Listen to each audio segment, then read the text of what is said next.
السلام عليكم ورحمة الله وبركاته. النهاردة الفيديو ميكس فيتامينات، حاجة كده ببلاش. هنشوف هنعمل بيها ايه. يلا بينا نسمي الله ونصلي على الرسول صلى الله عليه وسلم ونشوف الحاجة ببلاش احنا عملنا بيها ايه. اول حاجة انا دمعت قشور التين الشوكي. انا شكلي كده دبت اللي في السوق كله، دمعت كمية كبيرة من التين الشوكي. انا هفرزها وهنشيلها طول السنة. انا خدت حبه قليلين في مصفايه وغسلتهم وشطفتهم كويس قوي، جبتهم في الحله وحطيتهم. معلقتين من الرز الماري او اكليل الجبل. هنضيف ليهم معلقه كبيره من جوز الهند ومعلقه صغيره من القرنفل طبعا. وهنزيد الكميه دي بشويه ميه لحد ما الميه تغطي الخليط او القشور التين الشوكي بالطريقه دي.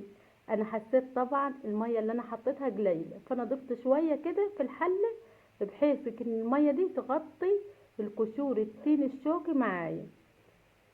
بصوا كده، وافضل اقلب فيها ال5 دقايق بحيث ان كل ميكس الفيتامين اللي احنا قلنا عليه ينزل في الميه. بعد مرور ربع ساعه انا دليت الحله وسبتها تبرد ساعتين 3 كده. وهنجيب الخليط ده هنصفيه علشان كل الشوائب اللي فيه، وهنصفي الخليط.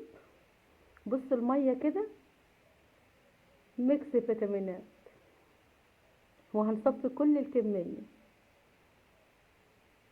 وهنجيب بخاخة كده او اي جزازة عندنا، وهنشيل الخليط ده في التلاجة طبعا. وانا هحط عليه مكون سحري لتعزيز الميكس ده علشان يبقى ميكسات فيتامين،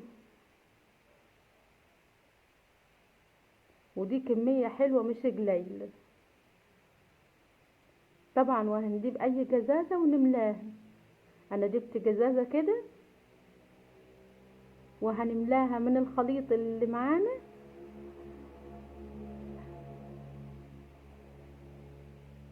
وهنجيب المكون السحري لتعزيز الفيتامينات معانا، وهو زيت الخروع. معلقة من زيت الخروع، معلقة كبيرة. انا مليت الغطاية بتاعت الجزازة كده وضفتها للخليط.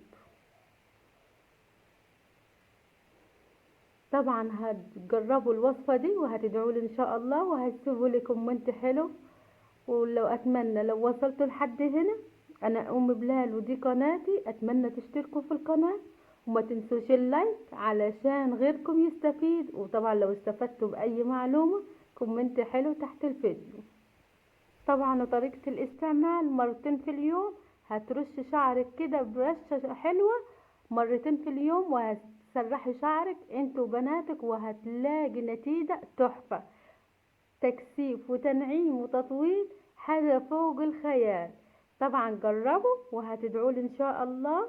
وللأمانة كده انا جبت كمية وجربتها الاول قليلة، وبعد كده انا جبت كمية كبيرة وهخزنها في الفريزر. وهي الطريقة تحفة تحفة تحفة، تنعيم وتطويل وتكثيف وحاجة وفرد للشعر، وحاجة كده هتعجبك ان شاء الله. والسلام عليكم ورحمة الله.